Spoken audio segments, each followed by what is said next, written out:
சிவ சிவ அன்பே சிவம் வணக்கத்தை பயணம் செய்யும் மக்களை படுகிறதுக்கும் வணக்கம். இன்றைய சிறப்பு விருந்தினர்களுக்கும் அவர்களை குழுவின் சார்பாக வருக என்று வரவேற்கிறேன். ஐயா, தலைப்பு சொல்லி ஸ்டார்ட் பண்ணிக்கலாம். தாந்திரிக பரிகாரங்கள் பகுதி 26 ஸ்டார்ட் பண்ணிக்கலாம். சிவ அன்பே சிவம் குழுவில் நடத்தி வரும் திரு சிவ பாலகிருஷ்ணன் ஐயா அவர்களுக்கும் மற்றும் இதில் பயணித்து வரும் ஆத்த நண்பர்கள் அனைவருக்கும் என் அன்பான வணக்கத்தை தெரிவித்துக் கொள்கின்றேன். எனக்கு இந்த ஞானத்தையும் தியானத்தையும் போதித்திருந்த பிதாமகா பத்திரிஜி அவர்களுக்கும், மகாவதார் பாபாஜி அவர்களுக்கும், சதானந்த யோகி அவர்களுக்கும், காசிரெட்டி நாயனா அவர்களுக்கும், பிரபஞ்ச சக்தி விஸ்வசக்தி பஞ்சபூதங்களுக்கும், பூர்ணாத்மா சர்வாத்மா அம்சாத்மாக்களுக்கும் என்னுடைய பெற்றோர்களுக்கும் வணக்கத்தை கூறிக்கொண்டு இன்று நாம் எடுத்துக்கொண்ட தலைப்பு தாந்திரிக பரிகாரங்கள் பார்ட் 26. நம்ம இதுவரையுமே 25 பகுதியை நம்ம பார்த்துருக்கிறோம். எல்லாருக்குமே நல்லா ஒரு ஒப்பீனியன் வந்திருக்குது. எங்களுக்கு ரொம்ப சந்தோஷமா இருக்குது. தொடர்ந்து கேட்டுட்டு வர்றீங்க. உங்களுக்கும் மற்ற இது கேட்டுட்டு வரும் அனைத்து நண்பர்களுக்கும் என்னுடைய அன்பான வணக்கத்தையும் நன்றியும் தெரிவித்துக் கொள்கின்றேன். மற்றும் இதை எப்பொழுதுமே ஒவ்வொரு முறையுமே அவங்க இந்த சேனலை எல்லாருக்குமே ஷேர் செய்யுங்க, லைக் செய்யுங்க, சப்ஸ்கிரைப் பண்ணுங்க. அப்போ 4 பேருக்கு இது விஷயம் தெரிஞ்சதுன்னா சந்தோஷமா இருக்கும். அவங்களும் ஒரு கஷ்டத்திலிருந்து விலகின மாதிரி இருக்கும். ஏன்னா எல்லாமே ஈஸியான பரிகாரங்கள் தான். அது நம்ம வீட்டில் இருக்கும்போது செய்யக்கூடிய பரிகாரங்கள், செலவில்லாம நம்ம வீட்டுக்கு சிம்பிளா தான் நான் பரிகாரம் சொல்லிட்டு வரேன். அதனால அந்த பரிகாரம்லாம் செயல்படுத்தும் போது அவங்களுக்கு நல்லது நடக்குதுன்னு பல விஷயங்கள் வந்துட்டு இருக்கு. அது நல்லதே நடக்கும், நல்லதே நினைப்போம், நல்லதே நடக்கும் இல்லையா? சரி, இப்போ இன்னைக்கு நம்ம என்ன பண்றோம்னா, வாழ்க்கையை வளமாக்கும் தாந்திரிக பரிகாரங்கள் அப்படின்னு சொன்னா, நம்ம வாழ்க்கையில என்னென்ன குடும்பம், தொழில், இது மற்றும் இந்த ஆரோக்கியத்துல உள்ள தடைகளை எல்லாம் நீக்கி செல்வ வளம் பெருகவும் வாழ்வில் வெற்றி பெற்று புகழ் பெறவும் பல பரிகாரங்களை இதுவரையில் நம்ம சொல்லிட்டு வர்றோம். மேலும் மேலும் எல்லோரும் பலன் கிடைக்கும்படின்னு சொல்லிட்டு உகந்த குறிப்புகளை சொல்லி இருக்கின்றேன். அனைவரும் பலன் பெற்று நீடுடி வாழ வேண்டும் என்பதனோடாவா.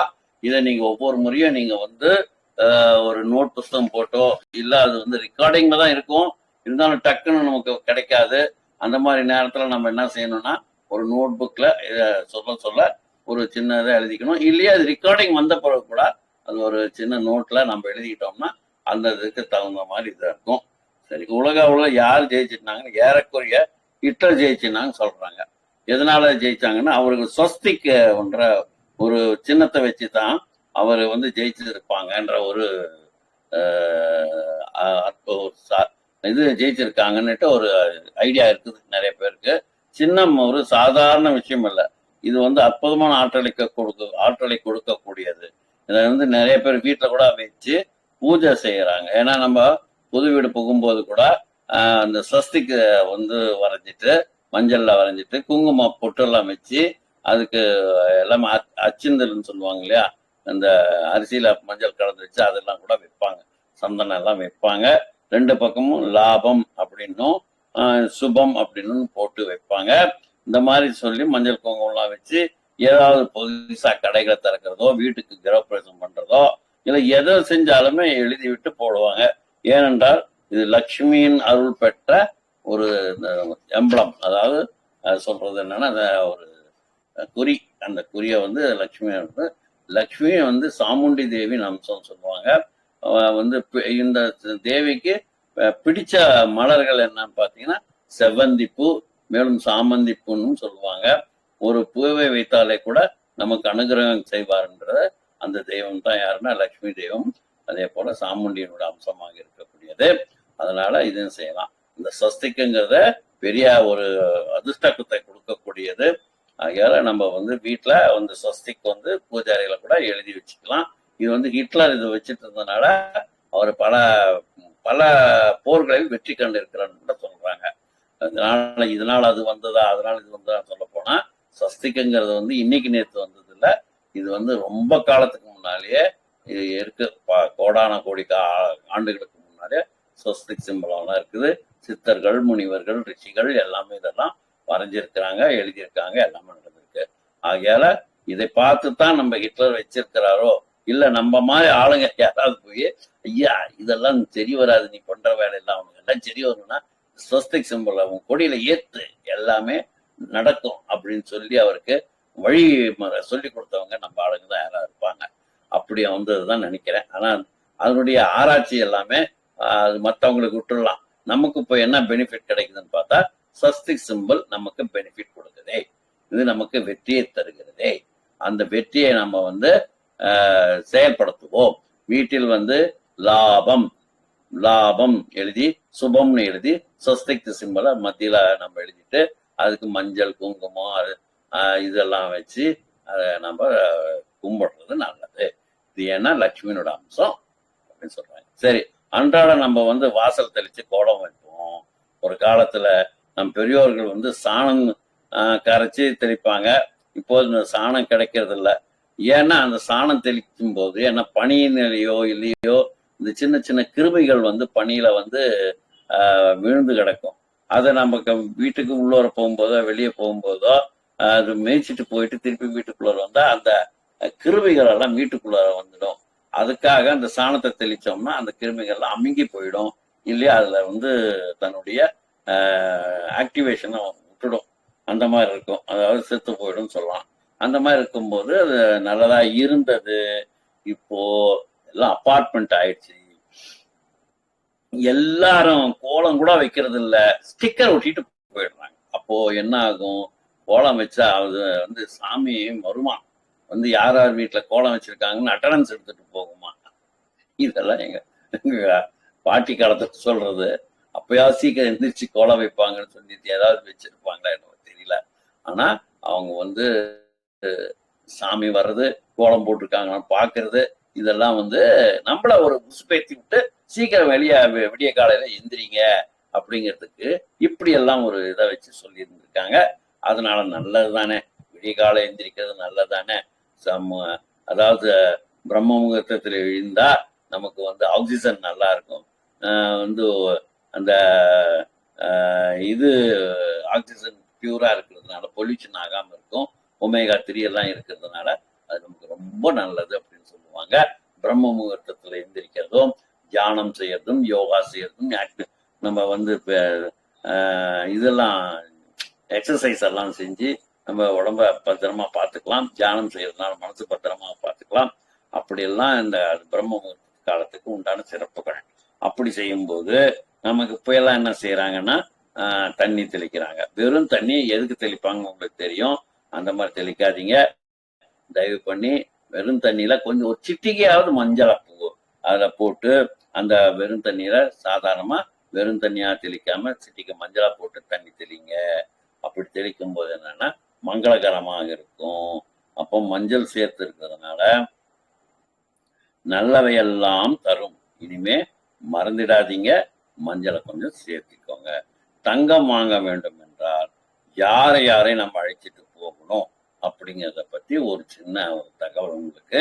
சப்போஸ் ஒரு ஆண் தாங்க வந்து நகை வாங்க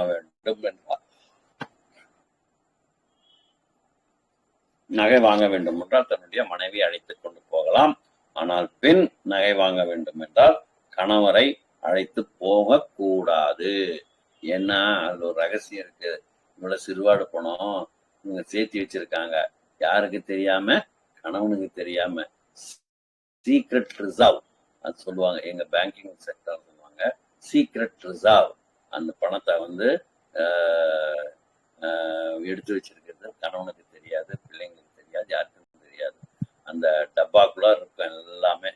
ஒரு டப்பாவில கண்டுபிடிச்ச ஒரு டப்பாவில் இருக்கட்டும், மீதி 3 டப்பா தப்பிக்குன்னு சொல்லி ஒவ்வொரு அரிசி டப்பாவில, பருப்பு டப்பாவில, எல்லா டப்பாலையும் கொஞ்சம் கொஞ்சம் அமௌண்ட் போட்டு வச்சிருவாங்க.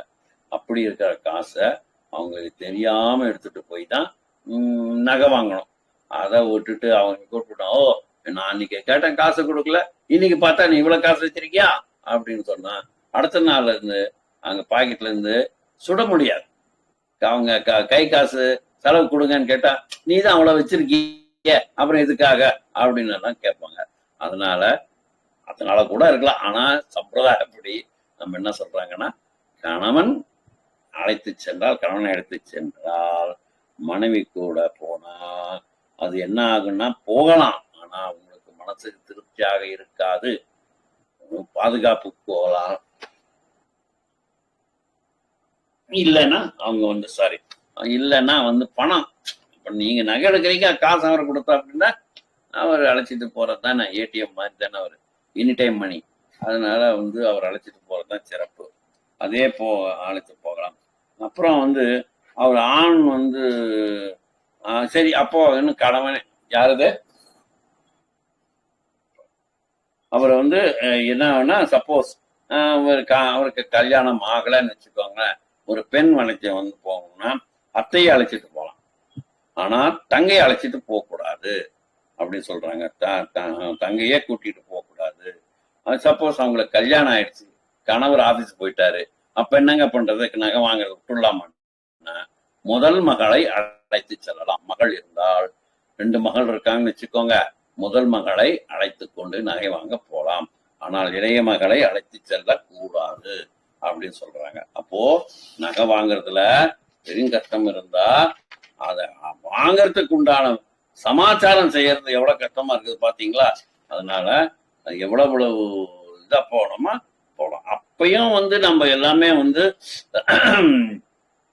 வாங்கிறதுக்கு இவ்வளவு ரெஸ்ட்ரிக்ஷன் இருக்குன்னு வாங்கலாம், ஆனா நமக்கு மனசு திருப்தியா இருக்காது, அது சந்தோஷமும் கொடுக்காது அப்படின்னு சொல்றாங்க. சரி, அடுத்தது என்னன்னா தடைகளை எல்லாம் தவிடுபொடியாக்கும் முருகன் மூல மந்திரம் அப்படின்னு சொல்றாங்க. ஒரு 108 முறை சொல்லணும். எந்த மந்திரமா இருந்தாலும் அது 108 முறை. அந்த 108 முறைக்கு ஒரு கணக்கு இருக்குது. அந்த கணக்கு பிரகாரம் நம்ம வந்து செஞ்சோம்னா அந்த வந்து ரொம்ப நல்லதுன்னு சொல்றாங்க. அது வந்து நம்ம மூல மந்திரம் நம்ம சொல்ல சொல்ல நமக்கு ஞாபகம் இருக்காது, அது ஒரு கணக்கு வைக்க முடியாது. 52, 54, 53 சொல்லும்போது திருப்பி அவளா சொன்ன 34, 54 ஞாபகம் வராது. அதனால ஒரு பூ எடுத்து வச்சுக்கோங்க, மல்லிகை பூ, அரளி பூ எடுத்து வச்சுக்கோங்க, மந்திரம் சொல்லுங்க. ஒரு மந்திரம் சொல்லும் போது ஒண்ணு எடுத்து வைங்க. மல்லிகை பூ எடுத்து வச்சா வாசனைக்கு வாசனையா வரும், அது வந்து லட்சுமிகரமா இருக்கும். அரளிப்பூ எடுத்து வைக்கிறதுனா, அரளிப்பூ வைக்கணும்னா அது வந்து வந்து அது ரொம்ப தடைகள் எல்லாம் நீக்கி அது நிவர்த்தி கொடுக்கும் சொல்றாங்க. மல்லிகைப்பூ பண வரவை கொடுக்கும் சொல்றாங்க. அந்த மாதிரி செய்யலாம். சப்போ இந்த வந்து முக்கியமா நம்ம என்ன எந்த மாதிரி மந்திரத்தை சொல்லணும்னா வந்து கந்தகுரு கவசத்தை சொல்லலாம். அந்த மந்திரம் என்ன வேணும் தெரியுமா இல்லையா? எல்லாருக்கும் தெரியும் சொல்ல முடியாது. தெரிஞ்சவங்க நான் சொல்றது சரியான்னு பார்த்துக்கோங்க, தெரியாதவங்க இது ஒரு நோட்ல எழுதி வச்சுக்கோங்க. ஏன்னா இது அடிக்கடி எல்லாரும் சொல்லக்கூடிய மந்திரங்கள்ல யாருக்கும் தெரியாத மந்திரம் இல்லை, ஆனா இந்த நேரத்துக்கு நமக்கு சொல்லணும் சொல்றவங்க சொல்ல முடியாது. அதனால ஓம் சௌம் சரவண பவ ஸ்ரீம் க்ளீம் க்ரீம் லௌம் நமக சௌம் நமக அப்படின்னு சொல்றாங்க. இன்னொரு முறை சொல்றேன். ஓம் சௌம் சரவண பவ ஸ்ரீம் க்ளீம் க்ரீம் க்ளௌம் சௌம் நமக. இத வந்து ஒரு எழுதி வச்சுக்கிட்டு இது நம்ம மனசுக்கு பட்டு வாயில நல்லா எல்லாம் எல்லாமே சான்ஸ்கிரிட் வேர்டு இல்லைங்களா, அது நமக்கு நாக்கு திருகணும். அது மாதிரி நம்ம வச்சு ஒரு பேப்பர்ல எழுதி அதை பத்திரமா வச்சுக்கிட்டு ஒவ்வொரு முறையும் காலையில எழுந்திரிச்ச உடனே 108 முறை சொல்லி அதை பார்த்தே படிங்க, தப்பொன்னும் இல்லை. ஒரு ஊதுபத்தி எடுத்து வச்சோ இல்ல ஒரு விளக்கேற்றி வச்சோ அது வந்து முருகனை நினைச்சுக்கிட்டு நீ சொல்ல என்னன்னா 108 முறை சொன்னா முருகன் வந்து உங்களுக்கு வசமாயிடுவார். 108 முறை உரு போட்ட போடுங்கள், முருகன் உங்களுக்கு உங்களுடன் ஐக்கியம் ஆகி விடுவார். நான் சொல்லல சாமி, நிறைய பேரு சித்தர்களும் ரிஷிகளும் முனிவர்களும் நம்மளுடைய சீனியர் ஆன்மீகத்தில் சிறந்து விளங்கின பல சொற்பொழிவாளர்கள் கூட இதை சொல்லியிருக்காங்க. ஆனா அவங்க மந்திரத்தை சொல்ல மாட்டாங்க, வேற ஏதாவது இன்னொரு மந்திரத்தை சொல்லுவாங்க. ஏன்னா முருகனுக்கு நிறைய பாடல்கள் இருக்கு, நிறைய மந்திரங்கள் இருக்கு, இதுல இல்லைனாலும் இன்னொன்னு பார்த்து சொல்லுவாங்க. ஆகையால இந்த மந்திரம் எனக்கு தெரிஞ்ச வரையும் நான் படிச்ச வரையும் இந்த மந்திரம் சொல்லி இருக்கிறதுனால இதை கூட நீங்க எழுதி வச்சுக்கிட்டீங்கன்னா நீங்க அப்பப்போ சொல்லும் போது எந்த நேரம் கிடைச்சாலும் முருகனை நினைச்சா போதும். எனக்கு இன்னொரு கதை ஞாபகம் வருது, ஒரு குரு சிஷ்யன் கதை. அந்த குரு வந்து ராஜா வந்து தேர்ல போயிருக்காரு. அப்ப கார் இல்லையா, அந்த காலத்துல கார் இல்லாதனால அவர் தேர் ஓட்டிட்டு போயிருக்கிறார். தேர் ஓட்டிட்டு இருக்கும்போது சடனா அது அங்க வந்து இதெல்லாம் கிடையாது, ஹம்போ இல்லையா இந்த மாதிரி டிராபிக் கான்ஸ்டபிள்லாம் யாரும் இல்லை. சடனா வந்து ஒரு பசு கண்ணுக்குட்டி ஓடி வந்துடுது. பசுக்குட்டி ஓடி வந்தா என்ன ஆகுன்னா தேர் சக்கரத்துல அடிபட்டுடுது. இதுதான் சோழங்காலத்து கதை நினைச்சுக்காதீங்க, ஒரு உதாரணத்துக்கு தான் சொல்றது. அந்த தேர்காலத்துல பட்ட உடனே அது உயிரை மாச்சிக்குது, அது செத்து போகுது. ஆனா ராஜாவுக்கு நல்ல ராஜாவா இருக்கிறதுனால தூக்கி போடாம இந்த காலத்து இது மாதிரி இந்த வச்சுக்க என்ன பெரிய இதா அப்படின்னு சொல்லாம ஒரு மனசு தாங்காம அவருக்கு ஒவ்வொரு ராஜ்யத்துக்கும் ஒரு ராஜகுரு இருப்பாங்க. அந்த ராஜா ராஜகுரு கிட்ட என்ன சந்தேகம் இருந்தாலும் கேட்டு அதன் பிரகாரம் தான் செய்வார். எது முக்கியமான இருந்தாலுமே ராஜகுரு கன்சல்ட் பண்ணாம எதுவுமே நடக்காது அந்த காலத்து ராஜ்யத்துல. ஆனா இன்னைக்கு அப்படி இல்லையே. எதா இருந்தாலுமே அவங்க மனசுல பட்டு அவங்க வீட்டுல ஏதாவது சொன்னாங்கன்னா நடக்குமே தவிர்த்து மற்றவங்க சொன்னா அது ஏத்துக்கிற மாதிரி பக்குவங்கள் இந்த ராஜ்யத்துல நடக்கிறது இல்லை. சரி, அது வேண்டாம், நமக்கு அரசியல் வேண்டாம். இப்போ நாம என்ன சொல்றோம்னா அந்த ராஜகுரு கிட்ட போறாரு. ஆனா அந்த நேரம் பார்த்து ராஜகுரு என்ன பண்றாரு, அவரு குளிக்க போயிடுறாரு. காலையில சந்தியாவந்தனம் பண்ணணும் இல்லையா, அதுக்கு போயிடுறாரு. சந்தியாவந்தனம் பண்ணிட்டு வர்றதுக்கு லேட் ஆச்சு. இவர் இருந்து பார்த்தாரு, அவருக்கு பொறுமை பத்தல, என் மனசு உழட்டலா இருந்தது. சரி, அப்படியே பார்க்கும்போது அவரோட வாரிசுக்கு அவங்க பையன் அங்க ஜபம் பண்ணிட்டு இருந்தாரு. இவன் நல்லா கையை வணங்கிட்டு, சாமி ஒரு கேள்வி கேட்கலாமான்னு. கேளு அப்படின்னாரு. ஒரு சந்தேகம் கேட்கலாமா? கேளுன்னாரு. அப்ப என்ன சந்தேகம்? இந்த மாதிரி காலையில வரும்போது தேர் சக்கரத்துல கண்ணு குட்டி பாஞ்சு தன் உயிரை மாச்சிக்கிச்சு, மனசு தாங்கல, இதுக்கு ஏதாவது பரிகாரம் இருக்கா, அதை கேட்கத்தான் வந்தேன் அப்பா கிட்ட. அப்பா அங்க வெளியே போயிட்டதுனால உங்க சின்னசாமி உங்ககிட்ட கேட்கறேன் அப்படின்னாரு. சின்னசாமி என்ன சும்மா இருப்பாரா? இதுக்கெல்லாம் எதுக்காப்பா, நானே சொல்றேன் கேட்டுக்கோங்க அப்படின்னு இருக்காரு. என்னங்க சொல்லுங்க? முருகா முருகா முருகான்னு 3 முறை சொல்லுங்க அப்படின்னு சொன்னாரு. போதுமா சாமி? போதும்பா, நீ பண்ணி சொல்லிட்டு போ. சொல்லும் போதே உனக்கு எல்லாமே பரிகாரமாயி உன்னுடைய பாவ வினைகள் தான் போயிடும் அப்படின்னாரு. ஓ சரியப்பா, இப்படிதானா, வேற எதுவும் இல்லையா சாமினா? இல்ல சாமி, நீங்க இல்ல ராஜா, நீங்க போங்க அப்படின்னாரு. இவர் வெளியே போறாரு. அப்போ குருஜி வழியா அங்கிருந்து வர்றாரு. ஸ்நானம் ஈனம் அந்த சந்தியாவந்தனம் எல்லாம் பண்ணிட்டு வரும்போது தேர் சக்கரத்தினுடைய இதெல்லாம் தெரியுது. யாரா வந்திருக்காங்க? இது ராஜா தான் வந்திருக்கணும் அப்படின்னு நினைச்சுக்கிட்டு பையனை கூப்பிட்டு கேட்கிறார், என்னடா யார் வந்தாங்க அப்படின்னா, அப்பா இந்த மாதிரி ராஜா வந்துட்டு போனாரு. எதுக்கு வந்தாங்க அப்படின்னு குரு கேட்கிறாரு. பையன் சொல்றாரு, இந்த மாதிரி அவர் தேர் சக்கரத்துல கண்ணுக்குட்டி ஒண்ணு மாட்டி இறந்துடுச்சு, அதுக்கு பரிகாரம் கேட்க வந்தாங்க. பரிகாரம் சொன்னையோ? சொன்னேன் சாமி. என்ன சொன்னேன் அப்படின்னு கேட்கிறாரு குருஜி. அதுக்கு பையன் சொல்றாரு, முருகா முருகா முருகன் 3 முறை சொல்ல சொன்னேன் அப்படின்னாரு. அட சண்டாளா, எதுக்குடா இந்த மாதிரி சொன்னேன்? 3 முறை எதுக்குடா சொன்னேன் அப்படிங்கிறாரு. என்ன அப்பா, நான் சொன்னது தப்பானா? முருகான்னு 1 முறை சொன்னாவே போதுமாடா, எதுக்குடா 3 முறை சொல்லி அவர் டைம் வேஸ்ட் பண்ணியிருக்கிற? 3 முறை சொல்றது அதிகம்டா, ஓவர் டோஸ். கடையில போய் ஒரு மாத்திரை சாப்பிடுன்னு சொல்லி 30 நாளைக்கு கொடுத்தா சீக்கிரம் குணமாகணும்ட்டு 30 மாத்திரை ஒரே நாளா சாப்பிடுவாங்க? அது அசம்பந்தம் அப்படின்னு சொல்லி அவர் திட்டுறாரு. அப்படி ஒரு சமாச்சாரம். அதனால முருகான்னு 1 முறை சொன்னாவே போதும், கர்ம வினைகள் எல்லாம் தீர்ந்துடும் இல்லையா? அதான் அப்படி சொன்னவர். அதனால இது தினைக்கும் 108 முறை உரு போட்டு வந்தீங்கன்னா முருகன் உங்க அருகில உட்கார்ந்துருவார். இதேதான் அருணகிரிசாமிக்கும் நடந்தது. அவருடைய குன்மம் வியாதி தீர்ணுங்கிறதும் மற்ற விஷயங்களை அவர் வாழ்க்கை வெறுத்து போயிட்டதுனாலும் அவர் திருவண்ணாமலை கோபுரத்து மேல நின்று குதிக்க போறாரு.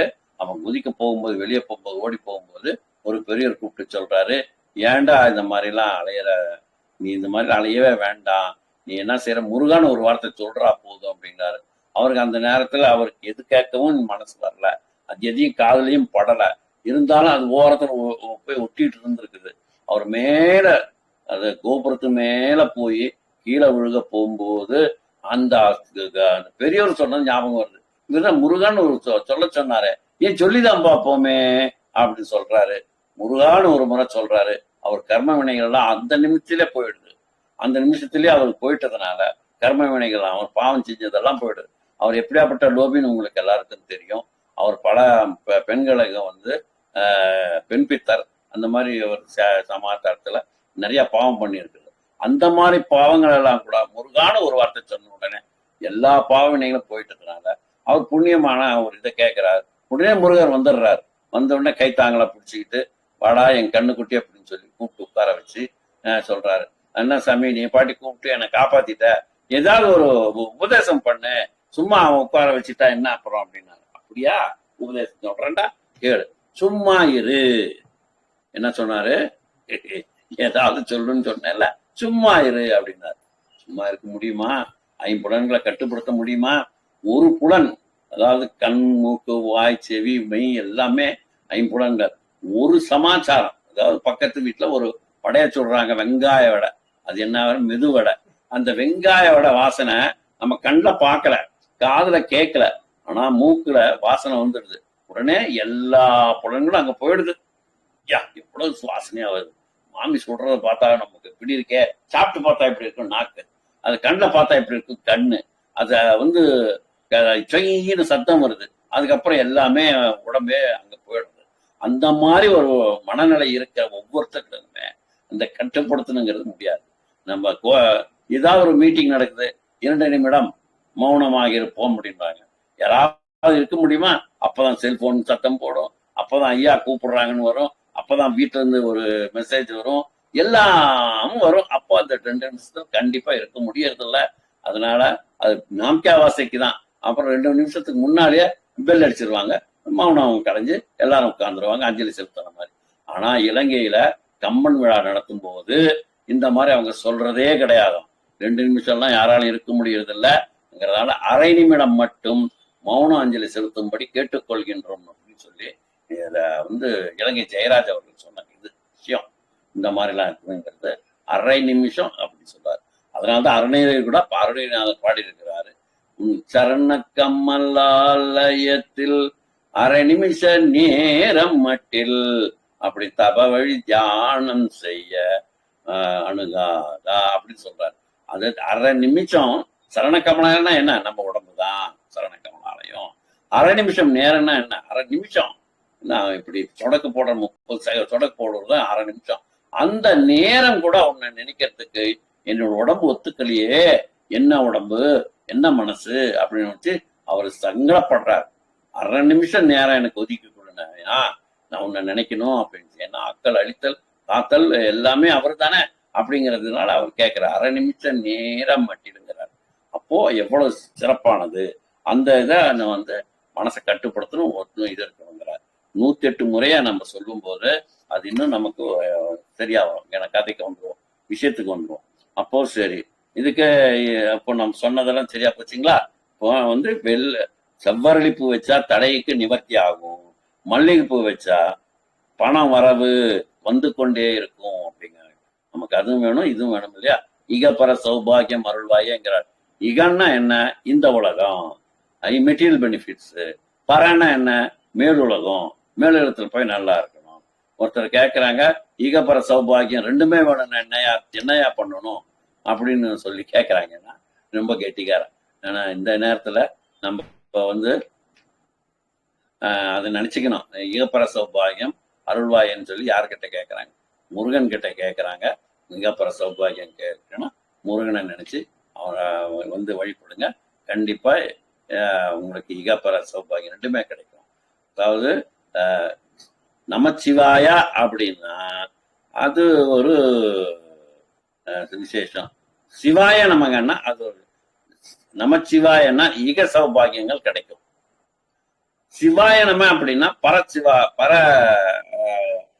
லோகத்தில் இருக்கக்கூடிய, அதாவது மேலோகத்தில் இருக்கக்கூடிய சௌபாகியம் கிடைக்கும். இது சொல்றதா அதை சொல்றதா, இது வேணுமா அது வேணுமான்னா அது கேட்கும் போது என்ன சொல்லுவாங்க, நம்மள மாதிரி புத்திசாலிங்க, ரெண்டும் தான் சாமி வேணும். அப்ப என்ன செய்யணும்? முருகனை கும்பிடியா, இகப்பர சௌபாகியம் அருள்வாயே அப்படின்னு முருகன் வந்து அருணகிரிநாதர் பாடி இருக்கிறாரு, அதை செய்யடா அப்படிங்கிறாங்க. அதனால நமக்கு இகப்பர சௌபாகியத்தை கொடுக்கக்கூடிய முருகனை கும்பிடுங்கள். அடுத்தது என்னன்னா, பிள்ளைகள் வந்து கெட்ட சாவகாசத்தோட ரொம்ப இருக்கிறாங்களே இந்த காலத்து பிள்ளைங்க. என்ன நேரம் சேனலை பாக்குறது என்ன, யூடியூப் பாக்குறது என்ன, ஃபேஸ்புக் பாக்குறது என்ன, இன்ஸ்டாகிராம் பாக்குறது என்ன, அதுல வர்றதெல்லாம் மனசுல பட்டுக்கிட்டு ரொம்ப கெட்டு போறாங்க சாமி. அம்மையா உங்க வீட்டுல இது நீ சொல்லிட்ட, எங்க வீட்டுல இல்லைன்னு நினைக்கிறியா? எங்க வீட்டுல இதே கதைத்தேன். அவங்களால வெளியே சொல்ல முடிஞ்சு, என்னால வெளியே சொல்ல முடியாதுயா. அந்த மாதிரி நம்ம என்ன செய்யறோம், அதை தவிர்க்கணும்னா, நம்ம ஆன்மீகத்துல வழி இருக்கா? இருக்குயா, இருக்கு. அப்போ நம்ம பள்ளிக்கூடம் போற குழந்தைங்களுக்கு நாம் ஆன்மீகம் சொல்லி கொடுக்கணுங்க, கோயிலுக்கு அழைச்சிட்டு போகணுங்க. அப்போ அங்க போய் மந்திரம் எல்லாம் சொல்லி கொடுக்கணுங்க, கந்த சஷ்டி கவசம் வந்து மனிதனை எந்தெந்த விதத்திலையும் பாதுகாக்க முடியுமோ அவனை அந்த கவசத்தினால் காக்குதுங்க.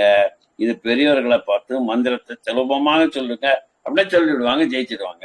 ஆனா குழந்தைகிட்ட சின்ன சின்ன மந்திரங்கள் சொல்லி அது பெற்றோர்கள் வந்து அதை வந்து செய்யணும். பெற்றோர்கள் வந்து செவ்வாய்க்கிழமை என்று சனிக்கிழமை என்று எங்க வந்து சக்கரத்தாழ்வாரை கும்பிடுறதுக்கு அழைச்சிட்டு போங்க. மேலும் அந்த நரசிம்மர் இருக்கக்கூடிய சக்கரத்தாழ்வாருக்கு வழிபட்டு வந்தால் பிள்ளைகள் கண்டிப்பாக பத்திரமாக இருப்பார்கள், காணாமல் போக மாட்டார்கள். சின்ன சின்ன மந்திரம்னு சொன்னோமே, என்னன்னு சொல்ல வேணாமா? என்ன சின்ன சின்ன மந்திரம் சொல்லிட்டு நான் பாட்டி தப்பிச்சு போயிட்டா தப்பு இல்லையா? என்ன சார் இந்த சீரியல்ல வர்ற மாதிரி தொடரும்னு சொல்லிட்டு போயிட்டீங்க, நாளைக்கு வந்து வரைக்கும் காத்துட்டு இருக்க முடியுமா? நான் இல்ல சாமி உங்களுக்கு சொல்றேன். என்ன நீங்க எவ்வளவு ஆவலா கேட்கறீங்க எனக்கு நல்லா தெரியுது. ஒண்ணு சின்ன சின்ன மந்திரம் என்ன, ஒண்ணு ஓம் நமோ நாராயணாய நமக. யார் சொன்னது? பிரகலாதன் சொல்றான். யார்கிட்ட சொல்றான்? தன்னுடைய அப்பங்கிட்ட சொல்றான். என்னதாண்டா நீ என்னதாண்டா கும்பிடணும்னு. இல்ல, நீ என்ன பண்ணாலும் நான் வந்து கேட்க மாட்டேன்னா. கேட்டது அப்பன் தந்தை சொல் மிக்க மந்திரம் இல்லைன்னு சொல்லி ராமாவதாரம். அதே அவர் பிரகலாத அவதாரத்துல என்ன சொல்றாங்க? நீ என்ன சொன்னாலும் கேட்க மாட்டேன், தர்மம் எது, நியாயம் எது, நீதி எது, சத்தியம் எது, அதுதான் ஏன் செய்வேன். நீ பாட்டி சொல்றதெல்லாம் செய்யறதுக்கு நான் இது இல்லை. எப்படியா? எனக்கு அரக்கணக்கு பிறந்திருக்கு இந்த மாதிரி பிரகலாதன். அவன் வந்து சின்ன வயசுலயே தியானம் பண்ணுவான். அந்த சின்ன வயசுல அவர் கர்ப்பகஸ்தர் இருக்கும்போது நாரதர் அவருக்கு நிறைய விஷயங்கள்லாம் சொல்லி இருக்கிறார். அப்புறம் தான் அவன் நமோ நாராயணாய நமகன்னு சொல்லிட்டு வந்திருக்கார். அப்ப என்ன சொல்லலாம்? நமோ நாராயணாய நமக அப்படின்னு சொல்லலாம். அப்போ நாராயணத்தான் வணங்குகிறேன். அப்போ மனதை அமைதிப்படுத்த சொல்லலாம். கோபம் வந்து மற்றும் வந்து பிடிவாதமாக இருக்கும். அதுல வந்து நம்ம இந்த மாதிரி நாராயணாய நமகன்னு சொல்ல அந்த குழந்தைங்கள்லாம் இருக்கு இல்லையா, அவங்களுக்கெல்லாம் இது சொல்லி கொடுக்கலாம். கோபம் அதிகமா வர்றது, பிடிவாதமா எனக்கு மொசலுக்கு 3 கால் நிற்பாங்க, எனக்கு சாக்லேட் வேணும்னு அழுவாங்க, எனக்கு இந்த சொக்கா வேணாம் வேற சொக்கா தான் வேணும்னு அழுவாங்க. இந்த மாதிரி பிடிவாதமா எனக்கு தோசைத்தான் வேணும்வாங்க. டேய், அது உருட்டி போச்சா, அது வடை தட்டி போட்டா அது வந்து இதுரா அப்படின்னு சொல்லுவாங்க, தட்டு வடைன்னு சொல்லுவாங்க. அதே மாதிரி அந்த மாதிரி நம்ம என்ன செய்யணும்? அது ஏன்னா எதுவுமே கேட்க மாட்டான், அவனுக்கு பிடிச்சதே வேணும்னு கேட்பாங்க. அந்த மாதிரி அவங்களுக்கெல்லாம் என்ன செய்யலாம்? இந்த மாதிரி மந்திரத்தை சொல்லுங்க. ஓம் நமோ நாராயணாய நமக அப்படின்னு. சரி, அடுத்தது ஓம் தடைகளை நீக்கி படிப்பது கேட்பது போன்ற நல்ல பழக்கம் வரணுமா? அதுக்கு ஒரு வழி இருக்குல்ல. ஓம் கம் கணபதியே நமக. நம்ம கணேசனை கும்பிட்டுட்டு போனாவே போதையா. நீ எந்த மாதிரி விஷயத்துக்கு போங்க, தப்பே கிடையாது. ஒரே ஒரு புல், ஒரே ஒரு அருகும் புல் போட்டுட்டு, கணேசா நான் இந்த மாதிரி வேலைக்கெல்லாம் போறேன், என் கூடவா, எனக்கு எதுவுமே தெரியாது ஐயா, உன்னை நம்பி இருக்கிறேன், என் கூடவான்னா கண்டிப்பா வருவார். அவர் உங்களுக்கு தடைகள் எல்லாம் நீக்குவார்.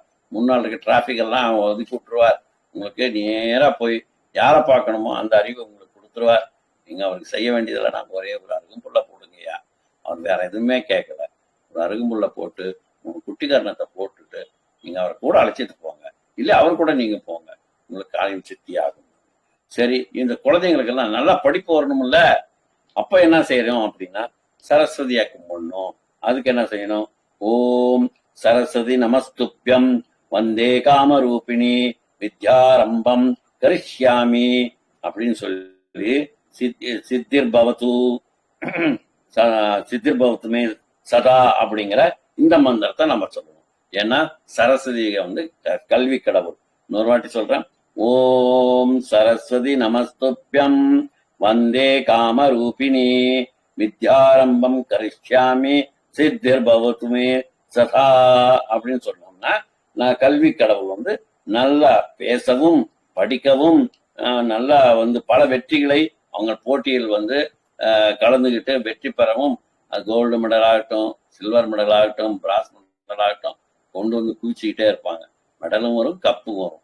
படிப்புலையும் இருப்பாங்க, விளையாட்டுலையும் இருப்பாங்க. திறமையா வேணும்னா இந்த மந்திரத்தை சொல்லுங்க அப்படின்னு. சரி, அப்புறம் இன்னும் கூட இருக்கு. என்னன்னா சொல்லலாம், ஓம் சிவாய நமக அரஹர மகாதேவான்னு சொல்லலாம். சிவனுக்கு வெற்றி உண்டாகட்டும், உயர்ந்த பெரிய கடவுளாயிற்றே, உலகத்தே அவர் வந்து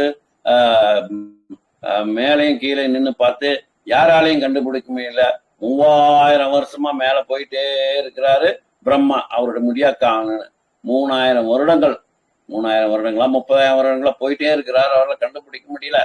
திருப்பி வந்துடுறாரு. அதே பூமியை நோண்டி விஷ்ணு என்ன பண்றாரு, வராக அவதாரம் எடுத்து நோண்டி போயிட்டே இருக்காரு. பாதாளம் எல்லாமே ஒரு தத்து, அவர் பாதத்தை கண்டுபிடிக்க முடியல.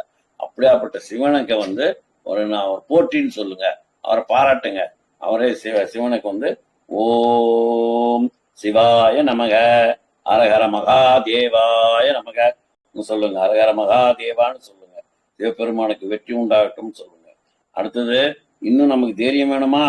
எங்கேயாவது நமக்கு தனியா வந்துட்டு இருப்போம், அப்போ நமக்கு பயம் இருக்கும்.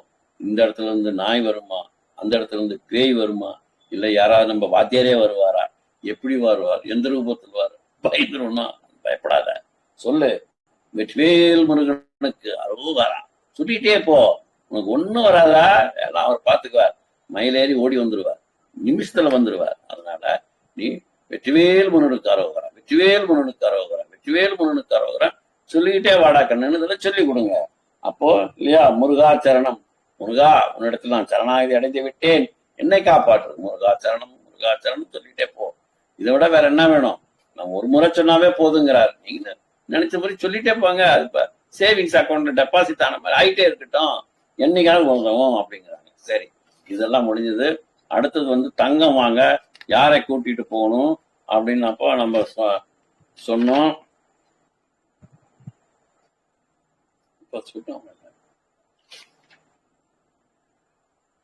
அப்போ அது ஆச்சு. அது இது போன்ற வாய்ப்புகள் எதுவும் சரிப்பட்டு வரலாம். ஒரு பாத்திரத்துல தண்ணீரை குடிக்க வைங்க, அதுல வந்து 10 to 15 மிளக போடுங்க, 3 அன்னாசி பூ போடுங்க, கொஞ்சம் வெற்றிவேர்.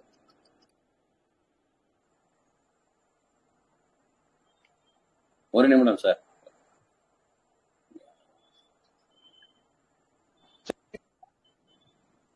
அப்புறம் வந்து பாத்திரத்துல அந்த தண்ணீரை கொதிக்க வச்சு அதுல 10 to 15 மிளக போடுங்க, 3 அன்னாசி பூ போடுங்க, கொஞ்சம் வெட்டிவேர் போடுங்க. நல்லா கொதிச்ச பிறகு அதை எடுத்துட்டு வந்து வீட்டுக்கு நடு வீட்டுல வைங்க. அப்படி அங்க எங்கேயாவது துர்சக்திகள் இருந்தாலோ அல்லது வந்து எப்படியாப்பட்ட துர்சக்திகள் இருந்தாலும் விலகிடும். வீட்டுக்கு பூரா வாசனையா கம கம கமான் இருக்கும். அது செய்யுங்க. சில பக்தாதிகள் கேட்டிருக்காங்க, வெள்ளிக்கிழமை என்ன வாங்கலாம், சனிக்கிழமை என்ன வாங்கலாம், வெள்ளிக்கிழமை என்ன வாங்கக்கூடாது, சனிக்கிழமை என்ன வாங்கக்கூடாதுன்னு சொல்றாங்க. நம்ம இது வந்து எடுத்துக்கலாம். எப்படின்னா, வெள்ளிக்கிழமை முக்கியமா சுக்கர ஓரையில உப்பை வாங்குங்க. காலையில ஃபர்ஸ்ட் வர்றது சுக்கர ஓரை தான். உப்பை வாங்குங்க, மகாலட்சுமி வீட்டுக்கு வந்த மாதிரி அதை வாங்குங்க. அடுத்தது கால் செருப்பு வாங்கலாம், பை வாங்கலாம், லாக்கர் வந்து ஓபன் பண்றதுக்கு அன்னைக்கு செய்யலாம். அப்புறம் பெயிண்ட்டுகள் வாங்கலாம், இரும்பு சாமான்கள்லாம் வாங்கலாம், ஜாதிக்காய் வாங்கலாம். இதெல்லாம் வந்து வாங்கக்கூடியது. அப்புறம் வாங்கக்கூடாதது என்னன்னா, பூஜை சாமான்கள் வாங்கக்கூடாது. என்ன சார் நீங்க போய் இப்படி சொல்லலாமா, ஏன் சார் அப்படின்னா, சார் வெள்ளிக்கிழமை லட்சணமான நாள், அன்னைக்கு பூஜை சாமானம் வந்து மங்களகரமானது, எப்படி சார் வாங்கக்கூடாதுன்னு சொல்றீங்க? இது தப்பா ரைட்டா எனக்கு தெரியல சார், நீங்களே சொல்லுங்க. இது தப்பு இல்லை, ரைட்டு தான். ஏன்னா வெள்ளிக்கிழமை வந்து சுக்கிரன் ஆதிக்க முடியாது. சுக்கிரன் யாரு? சுக்கராச்சாரியார். சுக்கராச்சாரியாரு அசுரக்குலம். குரு யாரு? அவர் வந்து தேவர்கள். பூஜை சாமான்கள் எல்லாம் யாரு வாங்கணும்? குரு ஓரைய குருக்கு உண்டானது, அது மங்களகரமானது. அன்னைக்கு அசுரனுக்கு மங்களகரமானது செய்யலாமா, இல்ல குருவுக்கு மங்களகரமானது செய்யலாம்னா, வெள்ளிக்கிழமை அன்னைக்கு நீங்க பூஜையை செய்யணும் அப்படின்னா வியாழக்கிழமையே வாங்கி வச்சிருங்க. மஞ்சள் வாங்கி வைக்கிறது, குங்குமம் வாங்கி வைக்கிறது, பூஜை சாமான்கள் வாங்கி வைக்கிறது வியாழக்கிழமையை வாங்கி வச்சுக்கிட்டு வெள்ளிக்கிழமை நீங்க செய்யலாம் அப்படிங்கிறாங்க. ஏன்னா அவங்க இது ஒரு டாபிக் தான். ஒருத்தர் ஆராய்ச்சி பண்ணி இதை சொல்லி இருக்கிறார், அதை நான் படிச்சு உங்களுக்கு சொல்றேன், அவ்வளவுதான். இது என்னோட ஒப்பீனியன் இல்லை. இதுல வந்து ஆர்குமெண்ட் பண்றதுக்கு ஒண்ணும் இல்லை. நமக்கு தெரிஞ்சது நம்ம சொல்றோம், அவ்வளவுதான். நம்ம அறிஞ்சது தெரிஞ்சது தெரியாதது எல்லாமே அது சொல்ல வேண்டியது. அப்புறம் அதை வாங்கி வச்சுக்கலாம். சரி, வாங்கக்கூடாதது என்னன்னு பார்த்தோம்னா,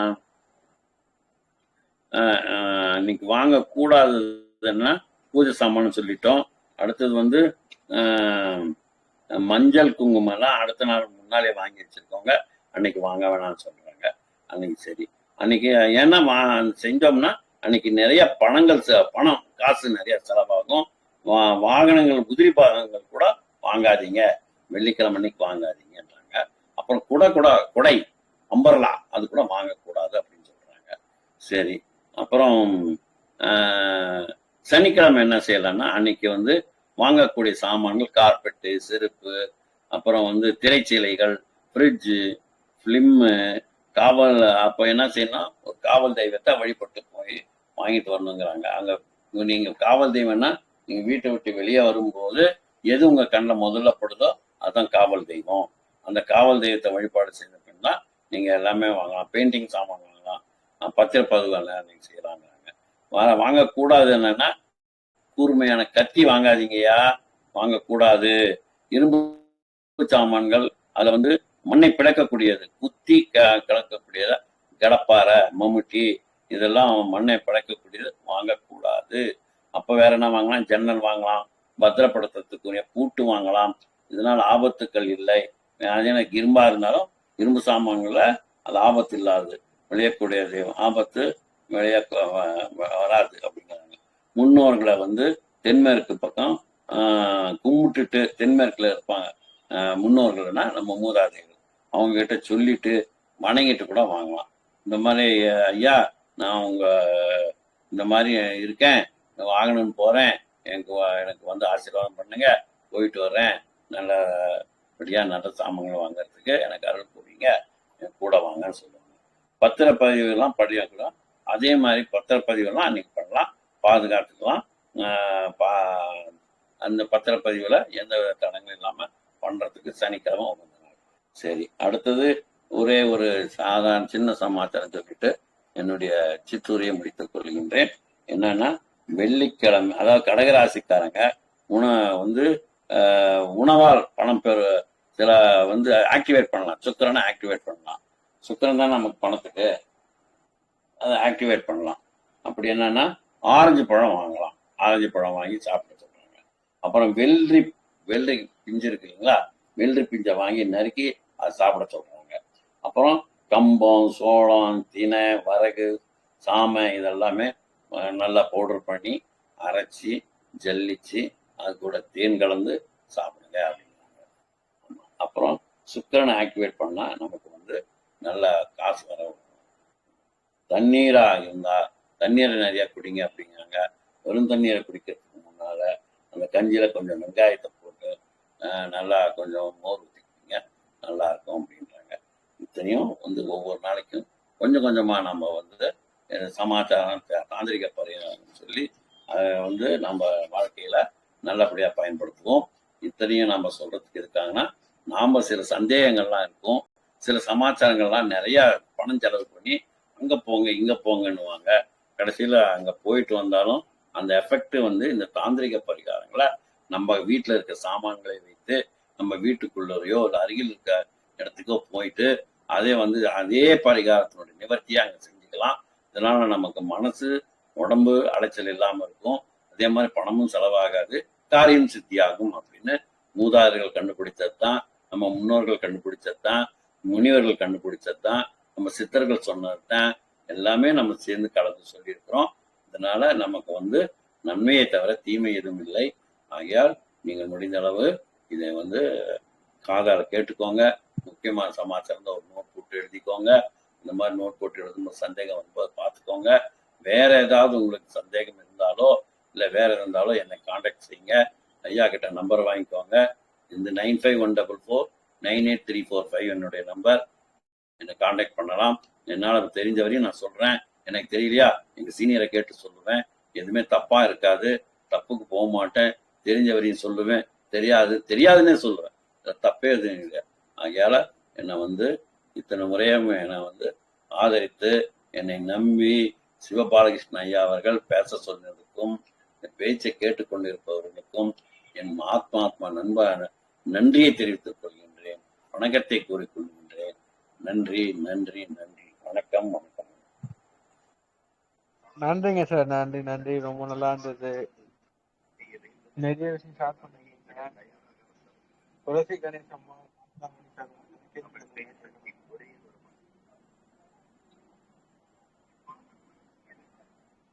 இந்த கேள்விகள் இருக்காங்க. ஐயா நன்றிங்க ஐயா, முடிச்சுக்கலாமா? Okay sir, thank you.